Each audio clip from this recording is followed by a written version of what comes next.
Watcher, Ben from Switch Island here, and today we are bringing you our review of My Friend Pedro for the Nintendo Switch. Generally, the only time a banana speaks to me is when one of them whispers, "You should have eaten me instead of that pork pie, you fat bastard." I've learned to ignore the taunts and find that if I leave bananas to blacken in the fruit bowl, they either get thrown away or turned into banana cake, which is a win-win. According to the latest offering from Dead Toast and Devolver Digital, however, not all bananas are evil. In fact, the tutorial section of My Friend Pedro is presented by a chirpy little nana who wakes up our masked protagonist and cheerily walks him through the basics. Being greeted by a talking banana, that's Pedro, really does set the tone for the rest of the game, and though the appearance of this fruity friend is never properly explained, to begin with at least, it does soon become apparent that you'll need his help to escape the predicament you find yourself in. Subsequent progression through the story is mostly told by Pedro himself, who tends to pop up at the beginning of levels to provide some narrative context or, if you're lucky, an amusing anecdote.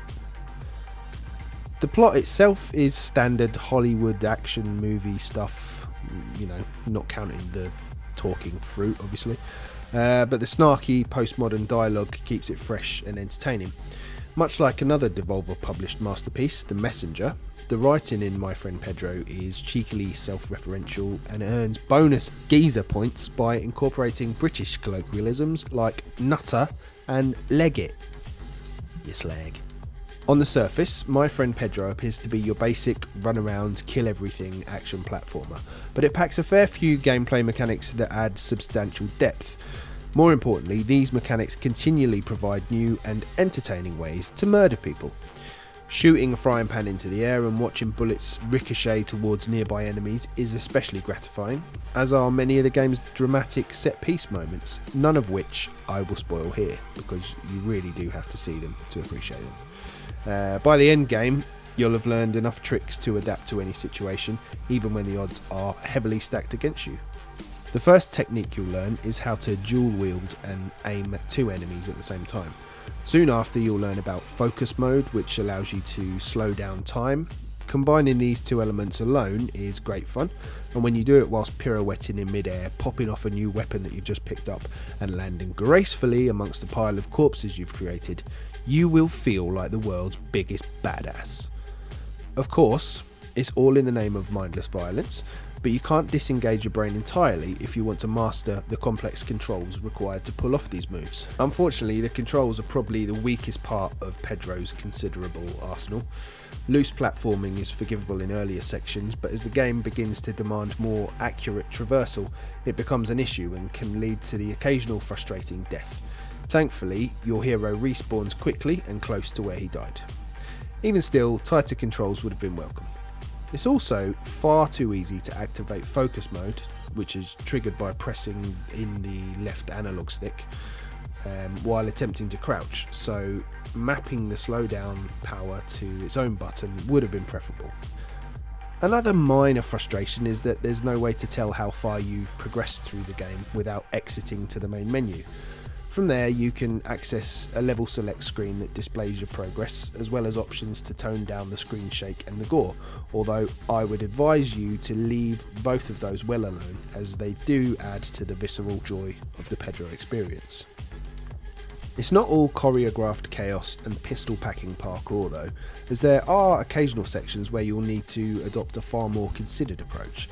These stealthier, light puzzling moments not only punctuate the frenetic violence, they also allow you to plot out your next few moves in order to maximise your combo multiplier.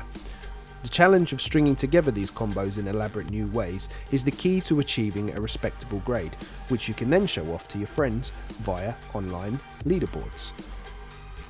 Since it's possible to roll credits in just a few hours, on the default difficulty setting at least, the competitive draw of high score chasing endows My Friend Pedro with significant replay value. Stylistically, the game is largely comprised of gritty industrial environments backed by gritty industrial music.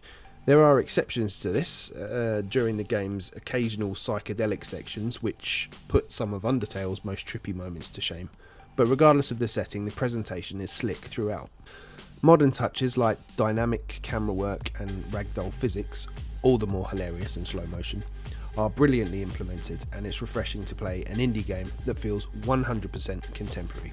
Personally, I appreciate when independent developers go beyond the relative comfort of pixel art and chiptunes and strive for more ambitious presentation. In the case of Pedro, one could argue that they tried to make a Tom Cruise movie on a Jason Statham budget, but even that is part of the charm. As if it were ever in doubt, this is a game that doesn't take itself too seriously. And that's the brilliance of My Friend Pedro, really. From the majestic hyper-violence and bullet time ballet to some genuinely funny writing and WTF moments. It's just so unapologetically over the top. If you can throw away your moral compass, or even extrapolate a deeper meaning from the madness, then the unhinged creativity and all-out action offered by My Friend Pedro is not to be missed. So I'm giving this one a big fat 9 out of 10. Thanks for watching, guys, and be sure to leave a comment below. Let us know what you think of My Friend Pedro, whether you're going to be picking up, whether you've already got it, or agree or disagree with this review. Don't be a stranger.